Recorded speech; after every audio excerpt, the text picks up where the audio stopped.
میرے نبی پاک علیہ السلام نے فرمایا دو چیزیں ایسی ہیں جن میں بہت سارے لوگ دھوکے کا شکار ہیں، انہیں غلطی لگ گئی دو چیزوں کے بارے میں، دو چیزیں، صحیح بخاری ہے، لوگ غلط فہمی کا شکار ہیں، دو نعمتیں ایسی۔ یا رسول اللہ کون سی؟ فرمایا ایک تندرستی،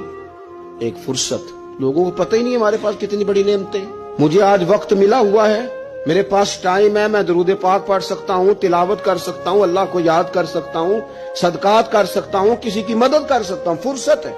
اور ایک صحت۔ اور سجنوں وہ لوگ بھی ہیں جو اب کرسیوں پہ نماز پڑھتے ہیں،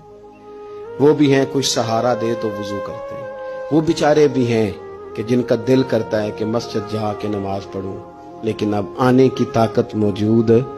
نہیں رہی، اس سے پہلے